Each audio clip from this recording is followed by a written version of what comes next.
नमस्ते दोस्तों, और आप देख रहे हैं श्री कृष्णा न्यूज़। और आज हम बात कर रहे हैं बिहार विधानसभा चुनाव के चर्चे में हमारे साथ मौजूद है दानापुर के भाजपा भावी विधायक अभिनंदन यादव। ऐसे तो इनको अक्सर आप लोगों राजनीतिक में देखे ही होंगे, मगर इस बार चुनाव कैंपेन में खुद ये मैदान में आ रहे हैं।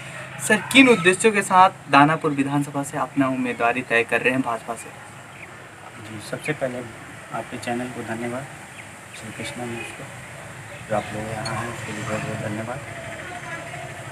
एक्चुअली बात ये है कि जैसा अभी आपने कहा कि मैं राजनीति में कोई नया नहीं हूँ, बात सही है। पिछले मैं 10 साल से मैं राजनीति में हूँ और राजनीति गतिविधियों में मुख्य रूप से सम्मिलित रहा हूँ। और इस बार मैं चुनाव लड़ने का मन बना चुका हूँ बीजेपी से। पार्टी सर, आपका रिलेशन काफ़ी अच्छा आरजेडी से रहा है, लालू फैमिली से काफ़ी अच्छा मतलब रिलेशन रहा है। कभी लालू फैमिली में मतलब एक परिवार की तरह माने जाते थे। ऐसे क्या खटास आई कि आज बीजेपी की तरफ अपना रुख कर लिए?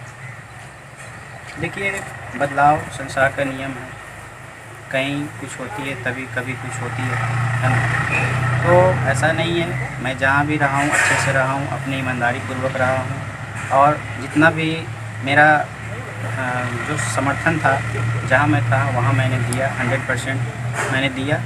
लेकिन कुछ वजह थी तेजस्वी यादव जी, जिनके कारण मैं वहाँ से पार्टी छोड़ चुका हूँ। पार्टी छोड़ के अब मतलब मुख्य उद्देश्य क्या रहेगा दानापुर विधानसभा में? क्योंकि अगर भाजपा उम्मीदवार बनाती है, भाजपा के मतलब ये सिटिंग सीट है, फिर भी आप दावादारी अपना पेश कर रहे हैं, किन उद्देश्यों के साथ? देखिए, हमारा उद्देश्य साफ है।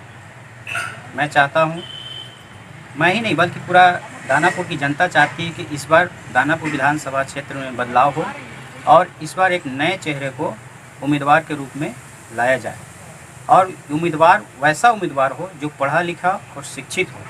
इसीलिए मैं जनता के डिमांड पर, जनता की मांग पर मैंने इस बार तय किया है कि बीजेपी से मैं इस बार चुनाव लड़ूंगा।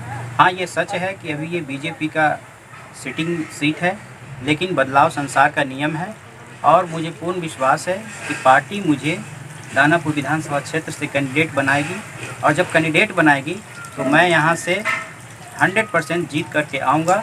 और जीतने के बाद सर्वप्रथम मैं यहाँ जो भी मूलभूत समस्याएं हैं, जैसे दियारा में बाढ़ की समस्या, शिक्षा की समस्या, स्वास्थ्य की समस्या, बिजली की समस्या, गांव घर में जो नल का पानी नहीं आती है उसकी समस्या, और जो नली गली का जो समस्या है, जो कि बहुत छोटा समस्या है लेकिन देखा जाए तो बहुत बड़ी समस्या है, उसे मैं समाधान करने का पूर्ण रूप से प्रयास करूंगा। सर, सबसे आप दानापुर दियरे की बात कर लिए तो हम भी दानापुर दियरे में ही जाते हैं। सबसे बड़ी वहाँ के जो प्रॉब्लम है ना, वो ट्रांसपोर्टिंग की प्रॉब्लम है। लगभग 3 से 4 महीने कि वहाँ के लोग आ जा सकते हैं और बाकी जो राम भरोसे जो नदी को पार करके नाव से आते हैं, और बहुत सारी घटनाएं घटती है। अगर नदी को पार करने में अगर रात को नाव भी नहीं मिलती, कितने लोगों की डेथ हो जाती है, मतलब बीमार रहते हैं और दानापुर हॉस्पिटल में लाने पर पहले ही मर जाते हैं। इस पर क्या कार्य करेंगे?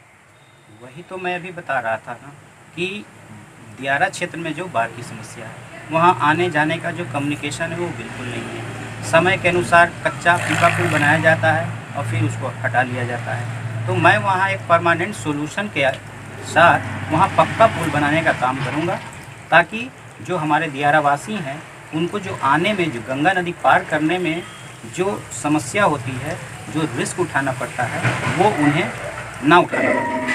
तो सर्वप्रथम मेरा एक उद्देश्य रहेगा कि जब मैं एमएलए बनकर आऊँगा दानापुर विधानसभा क्षेत्र में, तो दानापुर दियारा वासियों के लिए एक पक्के पुल का निर्माण करूँगा, जिससे वहाँ की जो समस्या है, मूलभूत समस्या है, वो दूर होंगी। जैसे कि जब पक्का पुल बन जाएंगे तो वहाँ अच्छे रोड भी बन जाएंगे, तो वहाँ पे रोड बन जाएंगे तो बिजली भी आने लगेगी।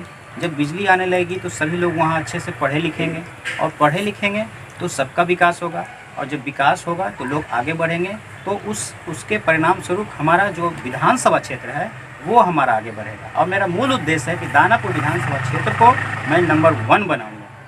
सर, काफ़ी चर्चाएं होती है शिक्षा व्यवस्थाओं को लेकर। आप भी एक पढ़े लिखे उम्मीदवार हैं, पीएचडी किए हुए हैं, और शायद मतलब आप जानते भी होंगे कि जो शिक्षा की व्यवस्था में पिछले कुछ दिनों से गिरावट आई है, इस पर क्या कार्य करेंगे सर?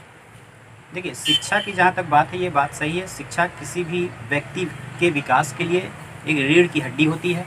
यदि आप शिक्षित हैं तो आप आपका अच्छे से विकास कर सकते हैं, लेकिन आप एक अशिक्षित व्यक्ति हैं तो आप अपना संपूर्ण विकास नहीं कर पाते हैं। तो मेरा एक प्रयास है, जैसे मैंने अभी यहाँ देखा है कि दानापुर विधानसभा क्षेत्र में डिग्री कॉलेज हैं, लेकिन यहाँ पे एमए की पढ़ाई की कोई व्यवस्था नहीं है। तो मैं जब यहाँ एमएलए बनकर आऊँगा तो मेरा पूरा प्रयास होगा कि दानापुर विधानसभा क्षेत्र में जितने भी कॉलेज हैं उन सभी कॉलेज के अंतर्गत मैं एमए की पढ़ाई का व्यवस्था करवाऊँगा। और जो हमारे प्राथमिक स्कूल हैं और जो माध्यमिक स्कूल हैं, उसमें जहाँ पढ़ाई में किसी भी तरह का कोताही बरती की जा रही होगी वहाँ मॉनिटरिंग टाइम से नहीं आता है सर। दियारा की ये हालत है, 2 दिन तक शिक्षक टाइम से नहीं आते हैं, कभी आते ही नहीं। वही तो मैं कह रहा हूँ ना कि जैसे जो भी स्कूल हैं या जो भी प्राथमिक स्वास्थ्य केंद्र है उसमें मेरा मॉनिटरिंग रहेगा, और मॉनिटरिंग करके वहाँ की जो व्यवस्था है उसे दुरुस्त करने का प्रयास करूँगा। और उस दुरुस्त करने का परिणाम यह होगा कि हमारे जो क्षेत्र के जो वासी हैं, जो दानापुर के वासी हैं, उन्हें सारी सुविधाएं अच्छे से मिल पाएंगी। धन्यवाद सर आपका।